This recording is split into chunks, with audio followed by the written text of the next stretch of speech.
Here we are, bottom of the Smash Mountain, and today I'm so excited to have a returning guest to this here podcast. I'm very appreciative to have some more of Patti's time, who you all know from Alston Melee and also from the Twitter, which is actually the first place we're going to start. Patti, how you doing? I'm doing great. Look how far you've come, Cypher. When we did this a while back, we were both a little bit smaller. We were both a little bit, a little less experienced on the technical side. And now I've got a great camera, you've got a mic, and you're showing your beautiful face. This is great times. We're happy to be here. I'm so sad that I couldn't find my staff Alston Melee shirt, which I got because I secretly want to be in Alston Melee. It's the Mewtwo Alston Melee Bar and Grill. But I think my wife might have worn it at some point. She regularly wears my t-shirts. So it's a compliment to you that she sees it and she doesn't go, not that one. I was just about to say that. That's the goals right there. That's the merchandise goals. But I wanted to ask you about this one tweet that you fired off semi-recently where you were accused of having some real Freddy vibes, but I'm having a hard time finding it all of a sudden. You want to talk about that real quick? You really want? All right. Yeah. Yeah, let's talk about this. All right. I was feeling I was shooting off the insecure tweets from the drafts, right? As one does, And I sent off a couple of tweets and all my friends started making fun of me saying I have a Freddy Twitter now. And I took offense to it, If you don't know, good old SSBM Dad Jr. I just gave him a plug, so now he has to unblock me at this point. His secret fact, Freddy has me blocked. But yeah, my friends accused me of having Freddy tweets, and I was offended by their logic. But they were probably correct, to be completely honest.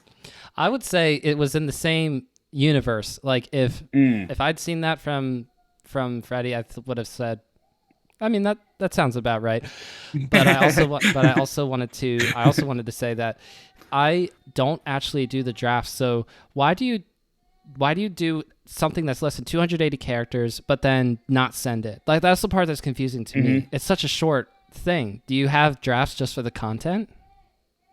No, not just for the content. It's more, they just didn't make it off the what is it, the cutting board. Oh, fun fact, I'm so bad at phrases, so if we could have a phraser count of phrases count out of how many times I get a phrase wrong, that'd be great. That's your job, YouTube comments. But yeah, they just didn't make it out the cut, They're just weren't strong enough tweets, and then they all just compile into one tweet that's good enough, and that's truly all it is. So this is not necessarily your strong suit, though. You're not the Dark Gen X of Twitter, but what you have been doing, and what I have, of course, been watching religiously, are your Alston Melee videos, which you head up. It's not just solely you. You also have Ryan and Teddy and Mike on the team. So shout outs to all of the Alston Melee. Oh, and how could I forget Reach Online and all the music people that help out with the beats, Absolutely. making every video sound so crisp. Absolutely. I have to add one name into there. Sean Shuppies has How did been I forget a Shuppies? consistent, huge help.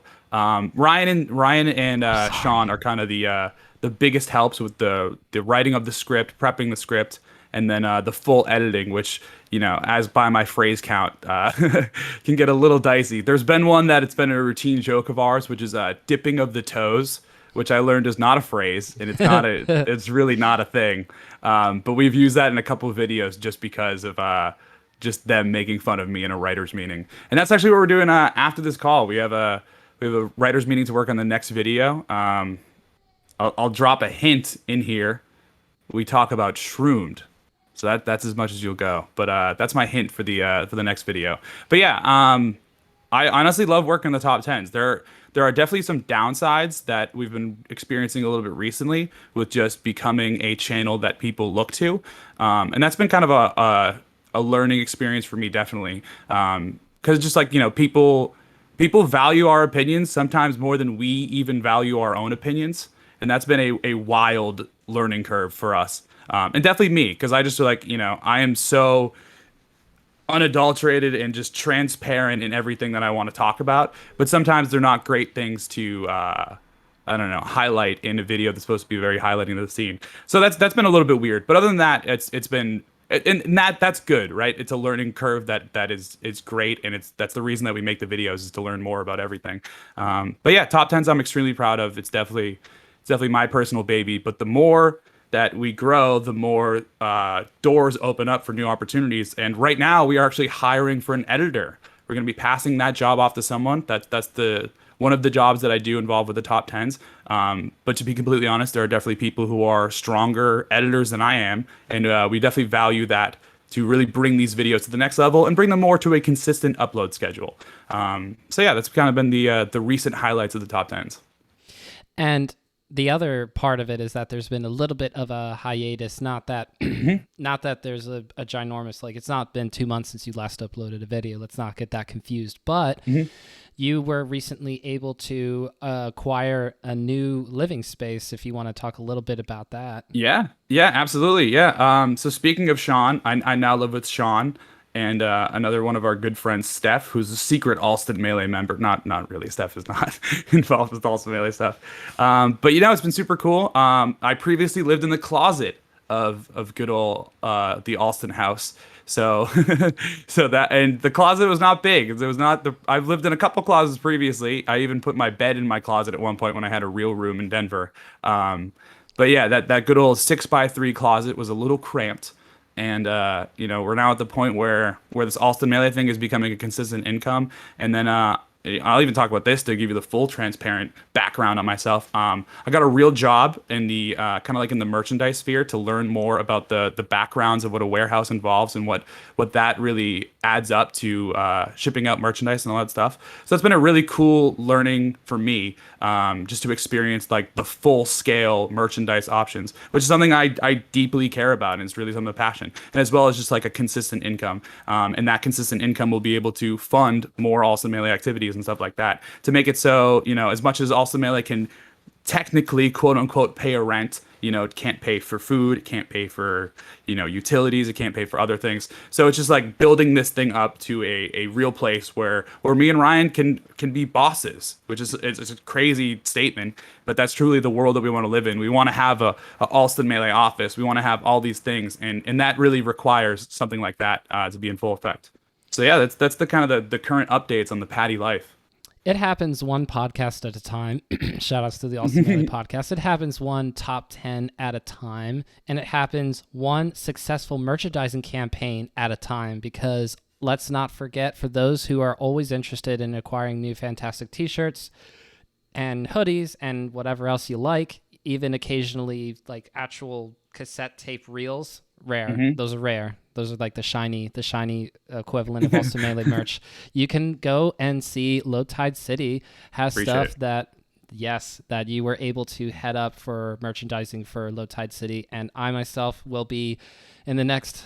It's gonna feel like forever until November, but I will be a proud owner of the Pikachu surfing hoodie. I loved that design as soon as I saw it, and it was by Mike. Like, shout outs to Cave Lemon. I'm like, yes, I like it. So I got it. But I have to wait so long until I can have it in my hands. You just want to be able to wear that at this moment. And that's what we do it for, truly. Yeah. I really deeply care about making Smash merchandise that is wearable. That is something we constantly talk about on the podcast, constantly talk about whenever we're heading a new shop or going down a new opportunity. But yeah, like I think a long time ago when we did this podcast, I talked about creating jobs in Melee, and that there's always something new that you can do. And if you're truly passionate about something that exists in this community, you can make that into some sort of like, you have to do it a couple times before you get paid, but maybe that becomes a real job. And that's kind of what I've created. I am the merchandise director for a bunch of different shops. Previously, obviously, I did the Bender. I did the stuff that we've been involved with. Long time ago, I did New England Invitational 3, which is a big old deal in New England. But yeah, I've done Gallant in the past. I've just did Low Tide City. I'll give you another couple cool hints. I'm just going to tell you. I'm not going to give you hints. We're doing Shipwrecked as well, which is a part of Low Tide City, which is the PM. I don't want to call it the side event, but it's the separate event from Low Tide City that's happening just a block away. And yeah, that's kind of like us giving back to a community that we appreciate. We are fans of the PM community. They have been sticking their necks out for the greater good of the Smash community. And that's just like a small give back to them. And we really want to be able to, fully contribute to what they're doing, because we're big fans of that. And then the biggest one is I am the merch director for Genesis, which I'm extremely pumped about. Can't wait to really get the ball rolling on that. Shouts out to both Sheridan and just everyone involved for, and Bobak specifically for giving me that opportunity. But yeah, essentially, like I've been on the back ends of Smash Ops, and even though I endlessly care about this merchandise and creating stuff that I think is cool, a lot of times you just don't have time for that, right? There's just not a whole lot of effort that you can sink into creating a Smash G shop when you have these 500 different things that you have to think about. You have vendors coming in. You have all the things separate from the tournament, which is the main experience of it. So just becoming a merchandise director is something that obviously benefits me in these ways, but I really truly believe that it benefits these tournaments and gives people an added reason to support a tournament while also getting something of themselves. Like it warms my heart when people post pictures of themselves wearing the merchandise that we've made, or just like in general, just like quote retweeting and just like being happy that these products exist, whether or not they actually buy them. Just like using their own platform to highlight the thing that we do. So yeah, I really truly care about this, and as much as I'm kind of paving a way for a merchandise role, I truly believe that. It should like kind of open the eyes to a lot of tournaments, whether you're a regional or like a weekly that exists on Smash G. You truly do have the opportunity to utilize the platform that Smash G is, and they are the best people ever to work with. I previously worked there, so it's a little bit of a company shill here, but I no longer work with them, and I obviously have all the opportunities to go to whoever I want in terms of like merchandise creation. But hands down, their shop just merchandise options are, I really believe, one of the best benefits to using the platform that is Smash EG. So yeah, maybe we'll talk about that a little bit. But yeah, I think it's easier than ever to create your own shop and to create cool merchandise that you also want to wear. Well, the reason why it takes so long to get merchandise is that they choose so many t-shirts and so many sizes, everything, and then it's sold out when it's sold out. They do all the production after the fact, right? Yeah. So the way that it works is, in order for it to be both beneficial to the organizer and beneficial to Smash EG, they specifically do print to order. So that what that means is basically, so a tournament organizer doesn't need to buy 72 smalls, 72 mediums, 72 larges, and then 32 XLs and whatever, however. And that is usually how basically any shop that goes. Other than like, Teespring exists, and I highly encourage anyone to use those platforms, but they take a huge cut, and it's not always the best products. There's a bunch of stuff that isn't the best with using some of these, widely available different websites. And the fact that Smash, you can basically prove yourself to Smash EG in order to work with them, and it's so low maintenance. If you're just making a couple items, they'll probably say yes to you as long as you have some sort of experience with the platform and are gonna have X amount of people look at your Smash EG page. So yeah, like the reason why it takes a little bit of time, and they print to order everything after the fact of after the shop closing date, is specifically because that is the most beneficial to the people, because you don't have to pay like $75 for a hoodie. We can charge $40 to $45 a hoodie, and it makes money for the tournament. It makes money for the creators of the designs and stuff, and as well as it's beneficial on the Smash G side. So as much as there is a little bit of a time waste when after you buy the product, it is extremely beneficial to everyone involved. So if you've ever bought anything off of any Smash G page, the organizers and the people who created those products endlessly appreciate you. But it's like that scene. Well, actually, there's a couple of different scenes from Oh Brother, Where Art Thou, a movie that I've watched recently, where he just wakes up and he goes, "Oh, my hair." It's me waking up and going, "Surfing Pikachu." So I'm yeah. excited. One day you'll wake up and suddenly there'll be a product and you'll be like, "What is this?" And you'll be like, "Oh my god!" And that's a great feeling. Yeah, that is also fun. I recently got back my security deposit from the hellhole apartment that I escaped from. And I was like, oh, I wasn't expecting to see you. Cha-ching. Hooray. We do take those. Did you get a security deposit back for your closet? I'm kidding. You did not. Ryan kept every cent of it. Yeah. Shouts out to those boys in Austin, because I can't say I paid rent consistently for that closet. It was kind of like on a when you got it type basis. And yeah, I mean, that's just a homie supporting, right? Because I was in a spot, really wanted to put all my time into something that is beneficial to me, and that's kind of the same reason why I got a normal 9 to 6 job, was so that I could I could have this time to specifically work on stuff. Because like if I was to go, I could I don't want to say very easily, but I could definitely go into the market of trying to get an esports job, right? Right. I could try my hand at these different esports companies that exist, and I do believe I'm beneficial to those companies. Smash G, when I worked there, gave me a ton of opportunities to make my resume baller as all hell. But yeah, with those type jobs, like I can't do that without putting all of my effort into that thing. Like startup jobs exist, and I am well aware of the startup culture, and that entails, you know, waking up at 7 and getting out whenever you feel comfortable. And even when you get out and feel comfortable, you're not actually comfortable. It's just like I have to leave, I have to sleep. So yeah, that was kind of the reason why I didn't go the esports route, and I went just the normal job route to be able to fund, you know, this thing that we endlessly believe in, because I want to have the time to do that. So yeah, that's kind of the big reason why I think that I went the way that I did. The Matt.Zeb route is not for everyone who is a very successful director of competition, something or other, over at Call of Duty. And that's super cool. Hmm. But like the reason why he can do that is because he spent all those years doing TO stuff for New England, for East Coast stuff in general. And well, there you have it. Now Matt.Zeb's a legend. But for you, it's really cool to hear about how you want to still have a stake within Melee, within Smash, because we all know that it's relatively low income potential. There's Hmm. a few different ways you can go about it, but what I really love to see is how all of a sudden there was the logo of the tournament on a t-shirt and on a hoodie, Yeah. and maybe they would get crazy and like do socks or something, but like that would be about it. And then all of a Yeah. sudden the bender and after, like just about every tournament and you are involved with from a merch side, all of a sudden has super cool stuff that I just want to buy, which is, Yeah. you know, hurts the pocket, but it also supports you and the scene. Absolutely.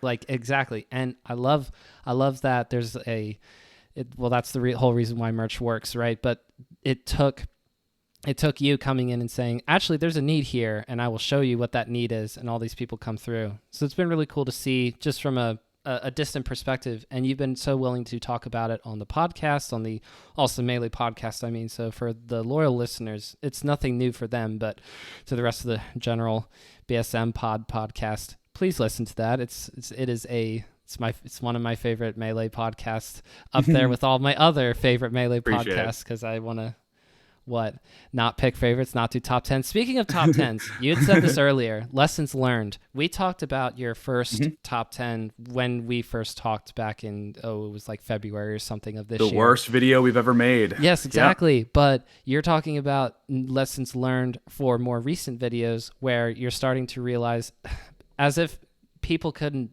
take you seriously enough before, they seemed to take you pretty seriously back in the past, but now as if there's more people, more eyes, all of a sudden it's more stakes, and like the little diversions from the path just like create massive ripples and reactions. Is that what you feel like you're experiencing? Yeah, absolutely. And I'll give a good shout out to a good friend of mine, Darwin Ding, who definitely recently experienced this to a pretty high degree. I went to war for I Darwin, honestly, though. yeah, no, yeah, go sub to Darwin Ding right now. He's honestly, if not the one of my favorite Melee content creators in the business. It could just specifically because he makes videos that I believe I could not, and I'm endlessly proud of what he's done, and I think he makes just such cool videos. But yeah, he recently experienced this to a level that we honestly even haven't in our own experience, where he made a video that I thought was really cool, watched it, and I was like, oh, that was sick. It was specifically the breaking down an neutral interaction of Smash 7-Eleven, and you know, a couple top players kind of blew him up on Twitter, got the whole Smash sphere talking about him, which is a different conversation. You know, maybe Smash Twitter conversations aren't always the most beneficial to everyone, but regardless, you know, toxic wasteland. Anyway, so yeah, he kind of got blown up, and then basically it was this reaction of top players being like, no, wrong opinion, and then other top players coming in and being like, well, what about this? And then it kind of like, that was the whole reason that he made the video, right? Was to break down this interaction that most people skipped over. And if we have top players going back and forth, then that's probably warranted of what he was trying to do. But he definitely experiences a lot, where he was just making a video because he thought it was cool, and then suddenly he realized a lot more people were watching than he initially expected. And it is I'm pretty sure it's by far one of his most viewed videos that he has. So shouts out to him. Top. Like, Mm-hmm. Yeah, so obviously, it created a little bit of a, it was probably a stressor for him at the time, but definitely a benefit of having everyone talking about you because everyone wants to watch it now. So yeah, like we've been kind of experiencing that to a lesser degree to where like to be completely honest, the placements on a lot of our videos don't really matter. Kind of like the prices, they're not the prices, right? Like who's on is it anyway? Like the points don't matter. We specifically put people at 10 who we think are good start offs to the video because that's a good intro to the video. Because like the first 4 minutes of the video really matters a lot to how much the normal viewer watches that. Blur. Yeah, I mean, yeah, so that's a great example. Like Blur, yeah, Blur kind of blew us up a little bit and didn't mention us once while trying to blow us up. Which I was like, come on, dog, come on, bro, I know you, we're friends. But yeah, he was mad that he was put what was it, the TO video that we made like a long time ago. And I think someone made like a spreadsheet of that video just breaking down like how successful they've been in terms of making Melee a job. So that's kind of where it got re-brought up. But yeah, like so I had to have a conversation with him to where it's like, bro, we put you at 10 because it's good video stuff. And like we even joked about it in the videos where we're like, oh, we're putting Blur at 10. Like, oh, we have to talk about Blur because that's, everyone's in on the bit. At least a lot of people are. And if you aren't, then you kind of get it. Well, like, Blur is a Pretty thing. quickly, yeah. Yeah, exactly. And even like recent videos, our top 10 grand finals, people were upset with the number one that we put, and that we put that one at number one specifically because we felt like it really flowed into the main point of the video. What we're trying to prove is that Melee is a building game to where this specifically I'm talking about. We put most three at number one for the most legendary grand finals of all time, and we put that because it was like the story of people thinking that Smash was solved and Ken was never going to lose a tournament and yada yada yada. And it was like one of the first big moments of where a player who wasn't Ken won the tournament. And that was kind of like the whole purpose of it, right? The top players of this era specifically will reach a time where they are retired and will feel like, what are we going to do? Why are we going to watch Big House 12 now? Like, what's the point of all this? And there will be new players who create new storylines, and that should be like, that was the theme of the video. That's what we like looked forward to, like as much as people might dread it. So even though the dreaded day where Mango says, "I think I'm actually going to put down this controller," it will break a lot of people's hearts. There are new players who will come in and all together fill the role that once was. And although I'm not necessarily looking forward to that day, there will be things that happen that you will never be able to expect or predict. And that's the cool part about Melee, because we're a 20-year-old video game and we're going to be a 4-year-old video game one day. And I truly believe that. A 40-year-old video game with a thriving community. That's exactly. The part that's going to be just absolutely wild. Yes. Well, yeah, we'll get Rollback 2 and it'll be crazy. Could have never even expected it. No, Fizzy won't expect it. Somebody will come out with Rollback 2 and he'll be like, oh, something else for me to add to the bill. Okay, I guess I won't be able to do ranked until like 2044 now. Still working on it with 40,000 Patreon subs then, though. He's like, what do I do with this money? But maybe you should hire someone. Oh, not yet. And I'm just teasing.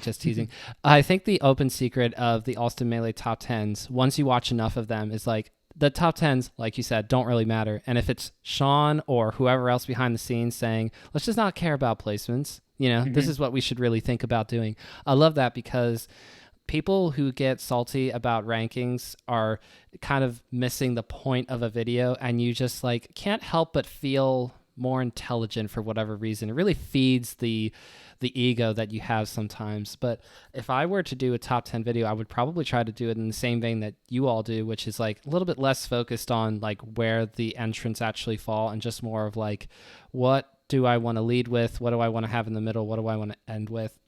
Because I think that it works. I love every Awesome Melee top 10 that's ever been put out that I've seen. So I'm a big fan. I'm never really going to have anything bad to say about it. Like I was even surprised with most 3, but I remember a video, I think it was just Hugs watching through the documentary. And so when they were going through the most 3 part and, the music's playing and Ken's is now up 2-0, but then Isaiah's making the comeback.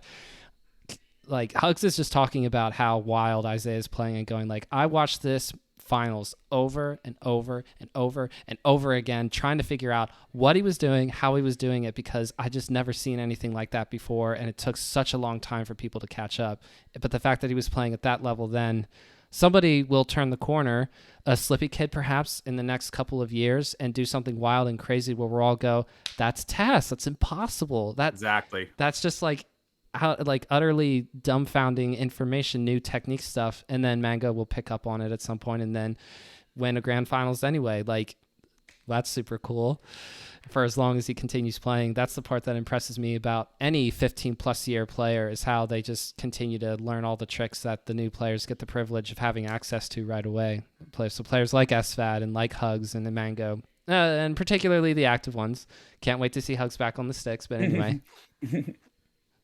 Yeah, I mean, exactly. Like as much as that set has held up over time, and I truly believe it has. Like if you go back and watch it, there are wild moments. They are zero to deathing them, and obviously it's more impactful when you know the type of play that was common in that era, and like you look at it compared to the other grand finals that exist. But yeah, I truly believe that grand final specifically had a bunch of reasons to be there, and yeah, I mean, again, like, did I? Was I around for Smash Summit 11? Yes. Was it like more impactful to me specifically because, you know, Smash Summit 11 was what it was? Absolutely. But yeah, we just really try to highlight the old sets as much as we can. And even aside from that, it just truly flowed perfectly into the outro, and that's the biggest reason for why we put it there. And yeah, that's good. Again, the unwritten secret of the video is that the placements just don't really matter. Honestly, the ones in the middle probably matter to us more than the ones at the end, just to have like a really like feeling of building towards something bigger. But yeah, like if the number one makes sense for it to be there because of what the overarching point that we're trying to prove, then we're gonna put it there. And yeah, that's been kind of the thing where it's like it's hard to just like blatantly say that. And again, people will get it once, you know, they watch enough of our videos. But yeah, even recently, a good friend of Also the Melee, a good friend, I'll say friend, IBDW, watched it on stream and was very much enjoying it. And then got to that part and he was like, "What? Are you kidding me? Seriously?" And then just like all I ask is that you to watch the video to see our point. And like honestly, if there's a point where you get bored in our, you know, 20 to 40 minute videos, just skip to the end. Just go to the end. The end and the intro is what we're the most proud of. You talked recently about wanting to do a top 10, and I encourage anyone to, you know, use that format. It's not like we own the Watch Mojo quote unquote top 10 format. And even GR Smash did it a long time ago in a different vein than what we do. Obviously, we talk over them. That's a big point. We try to make videos that need Patti talking over them to really highlight the impact of what this is. But like I love seeing other people starting to just like kind of do something similar, or like, you know, kind of inspired, maybe, I'm not even sure. Specifically Smash Tutorials recently has made a couple top 10s that I was like, this is sick. I don't know if they've ever watched any of ours, but like, you know, if they even saw a thumbnail and were like, why are these guys getting 40K? We should make a top 10. Like that's all I want. Like the fact that we have some sort of impact into the Melee content that I endlessly appreciate and endlessly love. That's the goal right there. That's what we do it for. I don't know if it's any, like, just imagine IBDW watching a movie without commenting on it. That's all I'm saying. I don't think that's on you. I don't think that's on you. And if people have thought that we have beef, right, because he DQ'd out of the bender and had some words to say about why he DQ'd because it was like a one-day tournament, a bunch of different things, and people were like, bro, you're salty, and then his Twitter was like mad at him. It's like, no, dude, like we talked to him and we understood why he DQ'd out of that tournament, and he gave us great feedback. And I'm just so impartial to like any, you know, like negative or positive feedback, to where it's like I want to impress my friends and myself the most. Like obviously the comments matter, and obviously like, you know, a screaming voice does have some sort of critique that you can learn from. But like it's not the most it's not the best feedback that you could possibly get. And I kind of just like I put all of the people into that category. Even like, you know, Mango's watched our videos before, and it's like we can absolutely learn something from that, and that's the best way to learn something from our videos, to where someone watches it that we like endlessly respect. Like there's a lot to be learned there. But like if we're impressed with ourselves at the end of the day, then we did a damn good job, and I'm happy with it. And that video is definitely one that I'm proud of. So that's all that matters. And I love that. The focus being, I don't want it to be about the screaming voice making that person happy. I want to make myself in all sense of the word happy with what I'm making, and then people who are close to me whose opinions matter more to me. I love that Definitely. because something that I've gotten from people, not like every like not like a huge group, but like every now and again I'll get a comment to the effect of, you should either get so and so on, or have you asked so and so, like do you like, you could just send them a DM, you could just send them a DM, like, and I'm aware that I could ask like really high profile guests on Hmm. whatever, but my my motivation to do the podcasting wasn't ever to be like, I want to get conversations with all the top players and like Yeah. just like all of a sudden be at that spot. I know where I am, first of all, but also I love talking to people who are trying to make something happen in any capacity in Melee. If they're a participant of the community at all, I love hearing voices from people who don't often get a chance to share. Or in your cases, Patti, So sick. you share plenty, and I'm still having you on because I love talking with you. That's part of it. I didn't choose you for the Alston Melee Bender date. I'm sorry about that. I did end up choosing Ted, but I still love talking to you. We So were all blown away by that decision. We were like, "What? It wasn't me and Ryan. It was Ted." And we were like, "No, it's great. That's great. It's great." But we were definitely like, "Hold on. I want to focus on what you said though, real quick. I wanted to let's switch topics a little bit to you. yep, You've been go ahead. talking me up. I want to talk you up. That specifically what you just brought up is why I think people are such fans of what you do. It's because you don't you didn't like grow the platform and then get to this point where you're like, oh, I can interview top players now, right? Like you had that you had the like you interviewed like PPU, SFAD, you had all these big names in your podcast, and I just think that the fact that you continue to interview people who people might not be as aware of but are constant fixtures in the scene is why it's so cool, because you're giving everyone a highlight. You're truly spreading the wealth around to everywhere, and that's why I think it's so rad, the fact that you've interviewed so many different walks of this community. I think that's more than respectable. I'm a Yeah, huge super fan. respectable. Like I love hearing. I'll be having on someone who like does TOing out in Australia. I know nothing about the melee scene in Australia, but I'm about to learn more. Exactly. So like I love that. Shout outs to Garfield. Like I love those kind of conversations that I'll be able to have in the future. And then yes, I do want to talk to people like Topher or Hungry Box or whoever, but you know that Hmm. all in due time. And if it happens years from now, I'll get to look back and go, oh, this is the path that it took.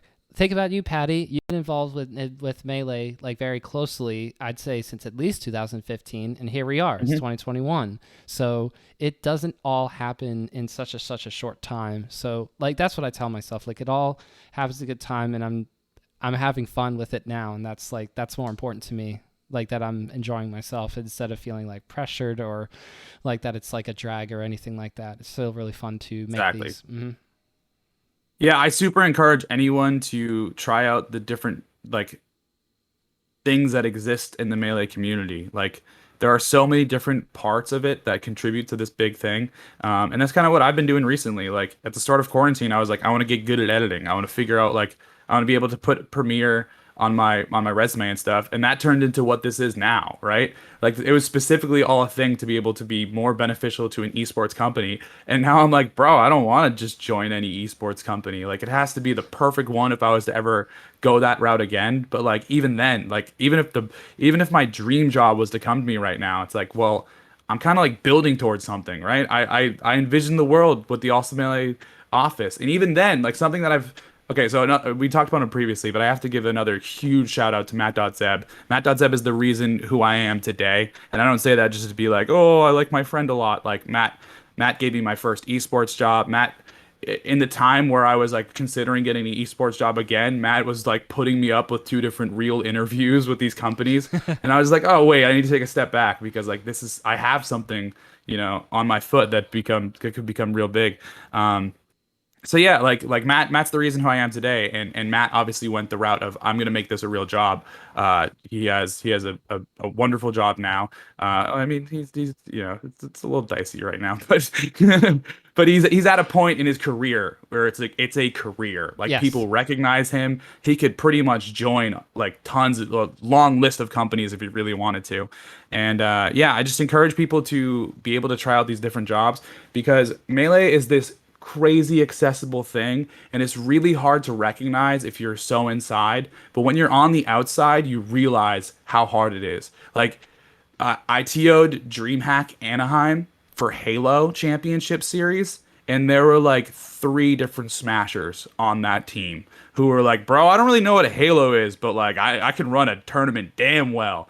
And like the fact that you have these opportunities to just like be involved in the scene is not something that every single community gets to have. Like in order to become a league TO, you need to like have your name in that bucket for years on end in order to get your first big opportunity. And obviously that first big opportunity in league is a little bit different than the first big opportunity in melee, but like it's not as easy as just like go get some CRTs, grab the homies, buy a couple broken disk drive Wii's, and suddenly you have a tournament. Like the ability to have a real thing to put on your resume that exists in the melee community is this thing that I think we take for granted a lot of times. So I just encourage people to recognize that you have these endless opportunities to really enhance yourself, not just your tournament, but yourself professionally. And that's a huge benefit that this community offers.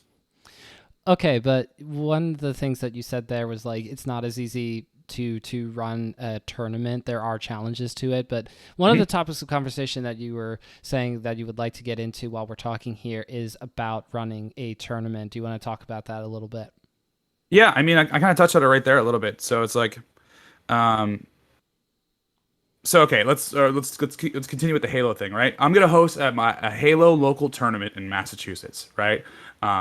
So first off, promotion, right? It's I think it's decently it's I wouldn't say easy, but it's a possibility for you to promote your tournament and get X amount of teams. Halo runs off teams, it's 5v5. So that's a whole different ballpark that we'll get to in a second. So it's like promotion's a thing, right? I don't necessarily have the endless amounts of Facebook groups or the different discords or the endless things that Melee does, but I could promote this tournament. Next part's venue. If you're gonna host a tournament in the Lafayette Club, for example, for Halo, people are gonna look at you a little different. Like Melee is this thing where we can host a tournament in the back room of the card shop that's like 50 feet wide with all the gang packed in the back, and people will leave that tournament and be like, "Dude, that tournament was so dope. I love that. That was so sick. I was right next to all my homies when I was playing my winners round one." And that's the thing that we like. Obviously, the when we have these giant venues and we have these we just did a GamerCon the last weekend, and that was it at the Mohegan Sun in this place where like, why are we here, bro? There's a waterfall outside. Are you kidding me? Why are we here? But it was beautiful. I loved every second of it. But the point is like you can host a tournament anywhere. You can like I highly encourage if you really are trying to host a tournament, card shops are the first go to because they don't have a lot of times you'll be able to just pay your venue fee through or you're like the tournament venue fee through the tournament venue fees. It's double wording, but basically like pay the venue through the money that you generate through the money that you charge from attendees. So a lot of times there's like, if you give them $35 at the end of the night, that's a good night for them. They're happy for that. They don't have that many people in their card shops a lot, and that that gives them revenue because people look at their games or whatever they sell and stuff like that. The next level up from that is probably like function halls and stuff like this.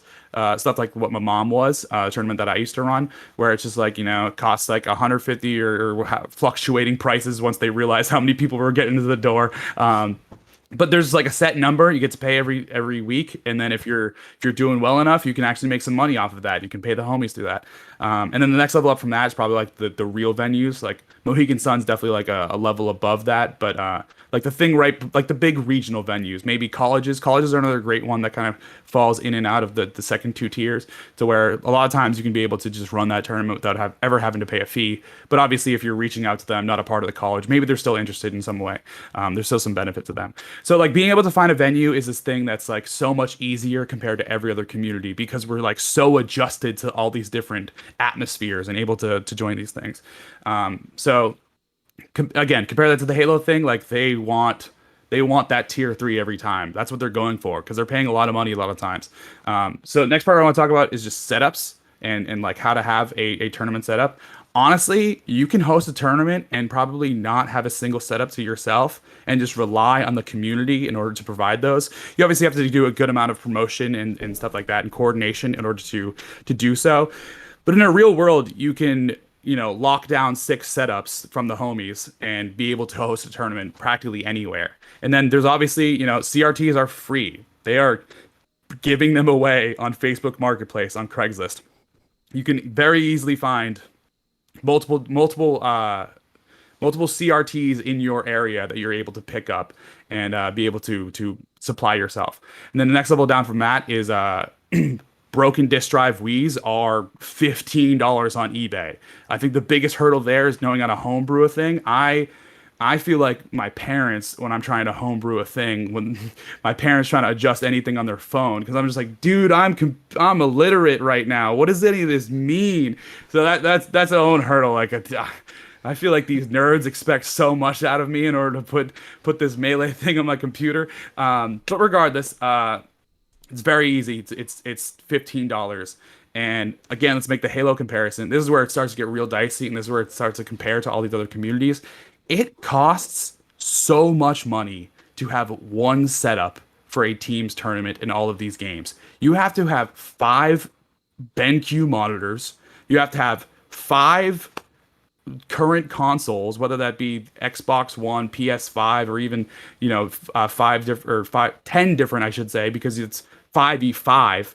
And it's just like that one setup costs thousands and thousands of dollars. It's an insane, like, just barrier to entry for tournament organizers specifically. And that's something that I really learned when I was starting to TO these different communities and these high level brackets, to where it's like talking to them and be like, do you have a local scene? It's like, no. How do you, what? There's like 3 tournaments that exist that are like quote unquote weeklies in our community. And it's because it's so hard. It's so hard in order for them to host these tournaments. And yeah, so that's kind of like the reason why I think we have, the Northern Idaho PRs and stuff like this, is because anywhere can host a tournament. Anyone can become a community. Like you can build your local region up to a level that is truly respectable by everyone in this community. And that's just something that we constantly take for granted. And that's something I didn't fully realize until working with these other communities. So yeah, that's my big spiel on accessibility, and there's obviously a lot of different routes in that. But the fact that it's this easy to host a melee tournament, we should be more, just like look at it and be proud of it. It's so beautiful that we are on these old CRTs for different reasons. But you're right. This is not something that I constantly think about or anything where I'm like, well, first of all, I should clarify. I don't watch any other esport other than Melee. I was even hardly bothered to follow along with the Ultimate Smash Summit. I mean, I saw the tweets and such and such. Good for Tweak for winning that, and then MKLeo got the run back in Riptide. But that's about the most that I know, right? Mm-hmm. Far much less do I know about stuff like League of Legends or Halo or whatever. And you're right. Like you just described, like something that could, like, it's like $2,000 per tower and like $300 or $500 per monitor. And we haven't even gotten to like mouse and keyboard. It's probably like $20,000 for a premier setup at minimum. So yeah, you're not going to be able to have that at a local where it's like, where it's 15 people. You're like, so we're supposed to average out like $2,500 for the entry fee just for the setup. Exactly. And then they also expect like these like 50 grand, 100 grand numbers for the prize pool, because that's just standard. Because obviously those communities do have a lot more sponsorship opportunities than we do, because when you see, tournaments running on new gen consoles and you see the production level that they have a lot more ability to do that, which is a benefit to those communities. The willingness of the publisher. Exactly. All of those publishers support them in a obviously an easier, much higher degree than Nintendo has supported us. But I mean, even comparing us to the other community, the Ultimate community, like they have a lot of those problems at their local level too. They're just like they've they've learned from the Smash games in the past and this like endlessly growing grassroots scene. And they don't like, as much as we sometimes bully our younger brother, they don't have the support from Nintendo either. Like it's not like they're just cease and desisting Melee tournaments. They're cease and desisting Smash tournaments. And so yeah, like Ultimate suffers a lot with the monitor issues in the current gen consoles and stuff like that. But they rely a lot harder on the grassroots and getting the homies to bring setups and just like participating with venues that have these options of monitors and different things. So they even have a much higher barrier to entry for being a tournament organizer than we do. Big shout outs out to Clipboards, a New England Smash Ultimate TO who I've recently been interacting with a lot more just because we've been working similar events. And it's so cool hearing the differences between our scenes, just New England in general.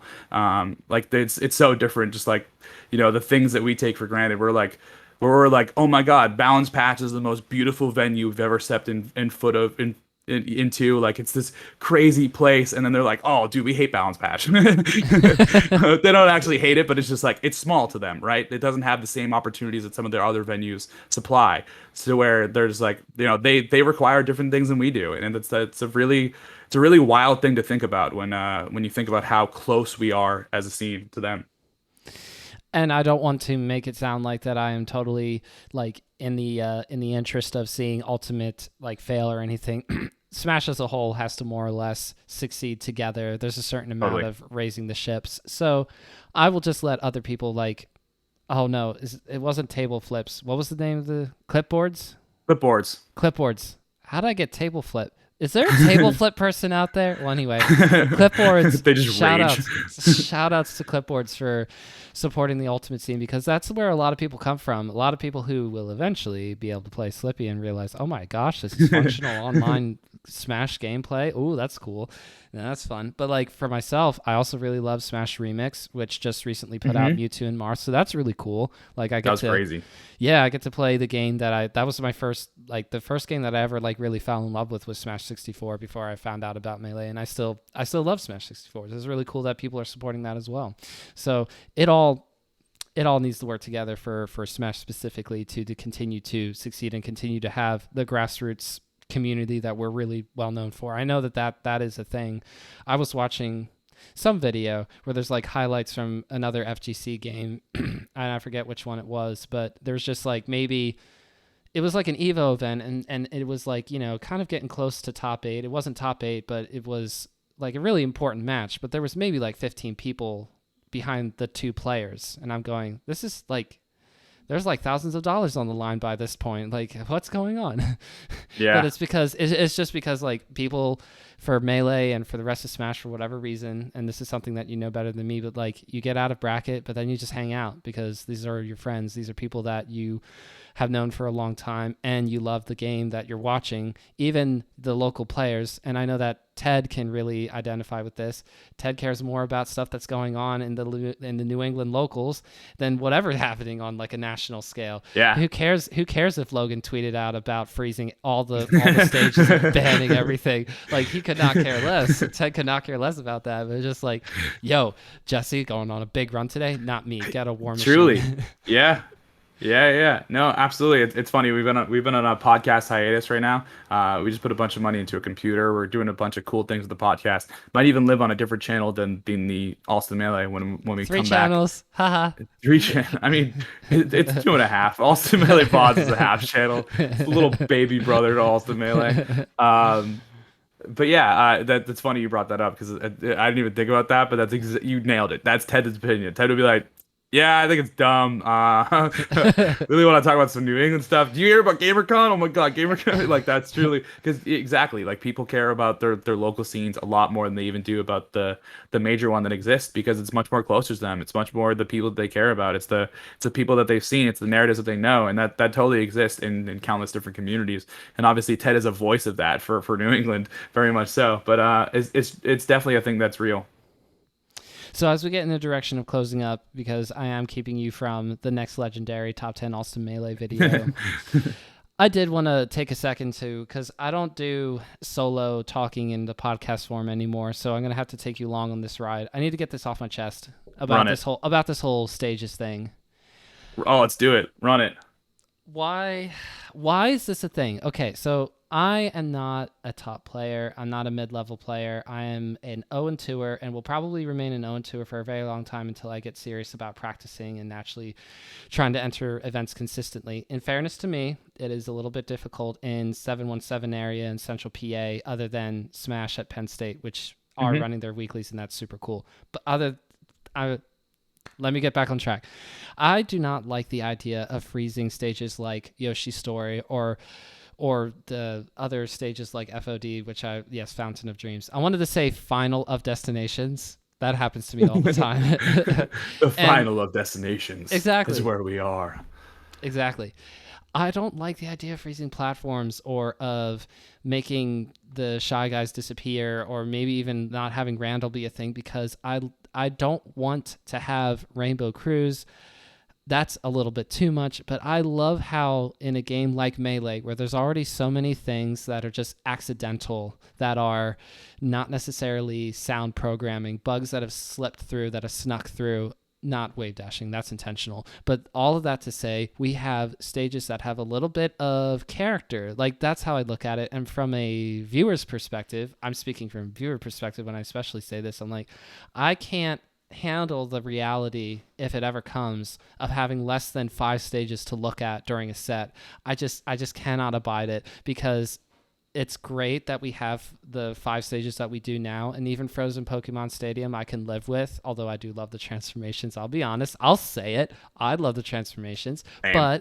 But Different reason though. if we go bands in a best of 5, or if we remove a stage, or if we do whatever to that effect, it will just become so much harder to watch. And I think that is something that is not necessarily a game killer. I don't think it is. I think that we would just start to go the route of trying to play around with custom stages and having a stage season list where one summer it's this amount of stages or whatever, and then fall it's something different. I'd love to see that. But as it is now, since Melee moves so slowly with their stages, it took us forever to drop like really wonky stages like Poke Hmm. Floats and so on. It took such a long time. But I don't like the idea of getting to a point where Logan or whoever else wants to do it, it doesn't have to be them, but if somebody comes out on Twitter and goes, you know what? I think everybody can agree that the Battlefield ledges are really, really bad. So let's fix them.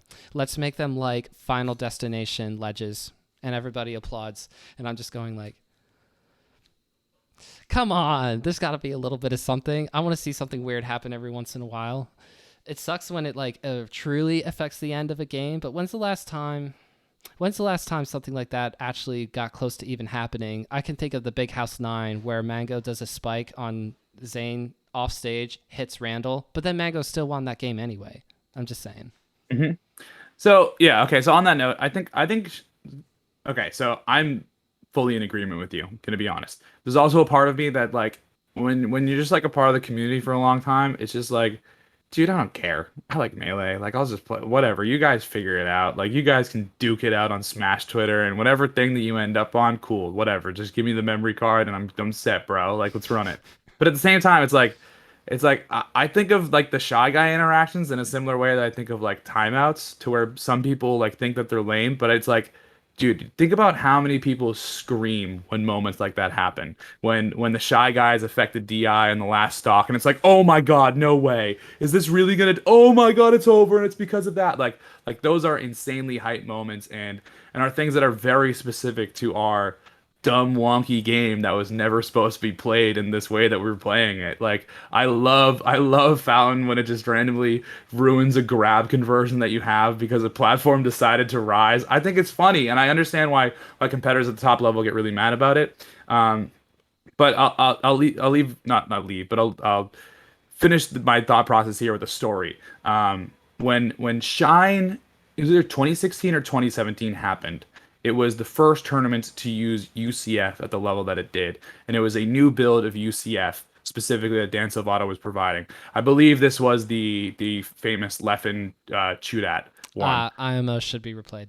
Yeah, exactly. So I believe this is this one. So basically, we had a memory card that had UCF on it that wasn't available to the public widespread, that was being used for Shine, and you could get UCF on a Wii or something like that to be able to the same version of UCF, but it wasn't like easy for tournament organizers to do this. And this is kind of like on the same vein of accessibility.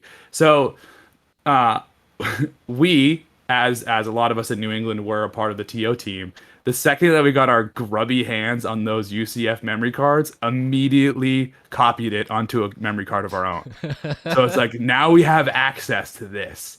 So like we were some of the first tournaments to be able to easily use this new version of UCF because we got it onto one memory card. That one memory card did into two, three, four, doubled until we had enough to be able to easily just, run our full tournaments off of this new UCF. But the only reason we could do that at that time, it was pretty much only like a couple weeks to where it was like that.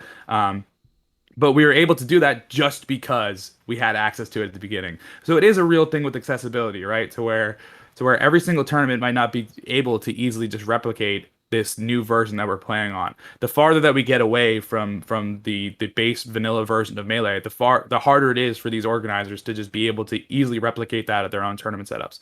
So I think it is a thing where it's like before we ever talk about like I'm totally down to duke it out on Smash Twitter, figure out whatever top players want to try out, and I encourage tournaments to try these things out. Like if you have access to these people who are able to do it, run it and see how it is. Like that's kind of how we ended up on no wobbling, to be completely honest. It's just one person tried it out. I believe it was even a fake post that initially spurred it. I can't remember the exact story. We covered it in one of our videos.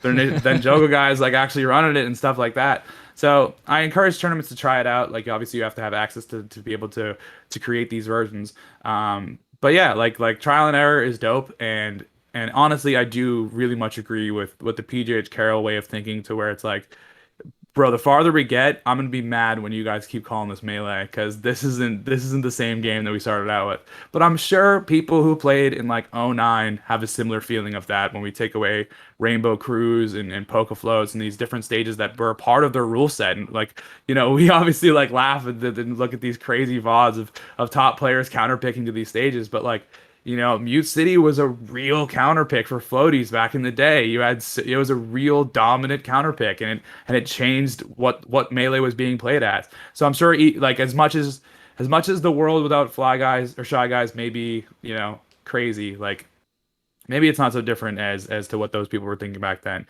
But honestly, if I was the ruler of the game and everything I said went, I'm saying keep it the way it is right now. I like UCF. I like these changes. But obviously shield dropping is a whole different boat. It's becoming a different game the more that we change it, and we just have to be conscious of that.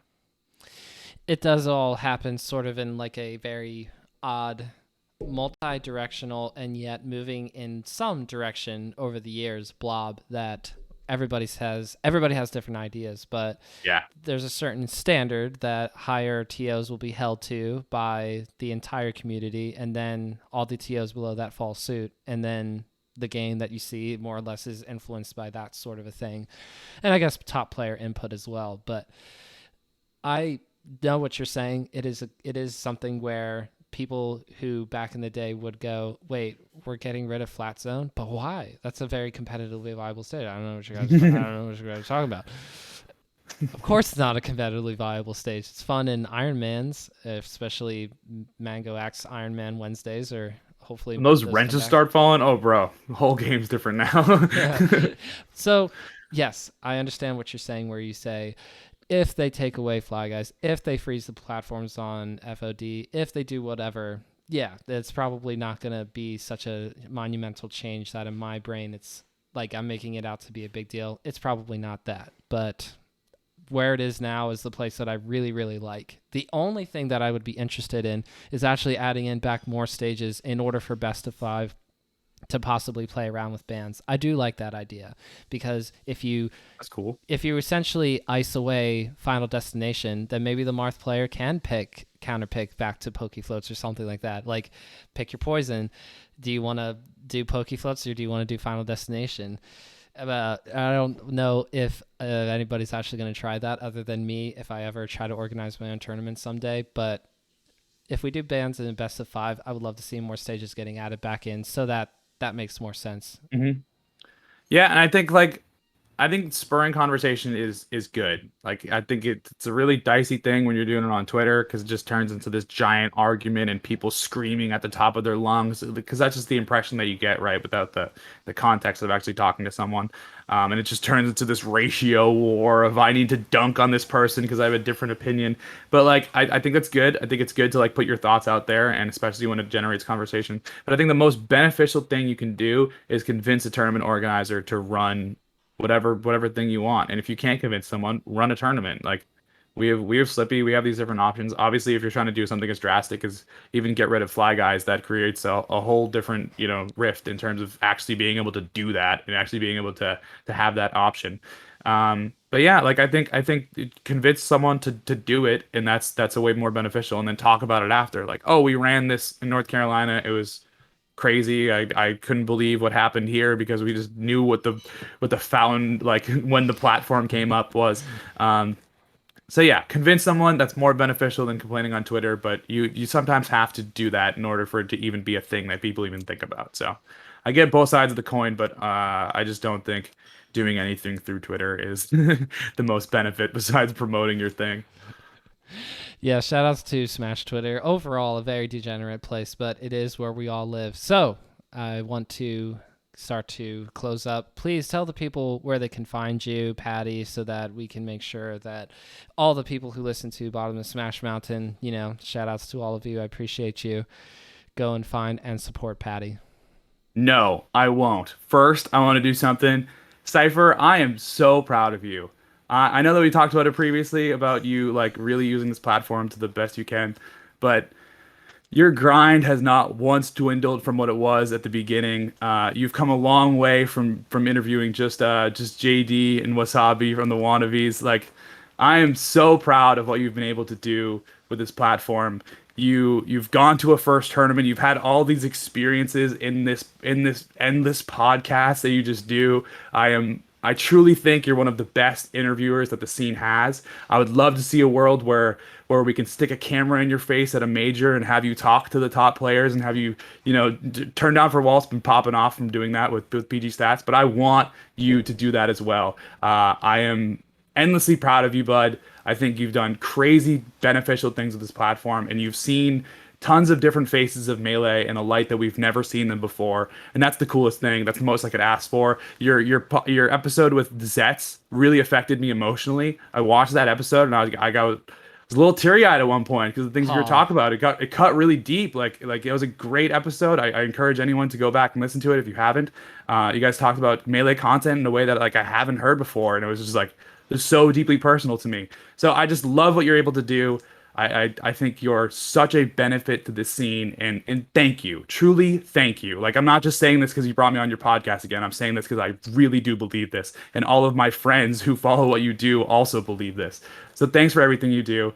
If you want to follow me at Alston Melee at Rip My Mom, I don't know. Go throw in a top 10 episode if you haven't watched it. I probably go to an old one. Go to an old one. Even if you've watched our stuff, go to I think top 10 Main Street moments in Melee is one of my most favorite video we've ever done. So go check out that one if you haven't watched it.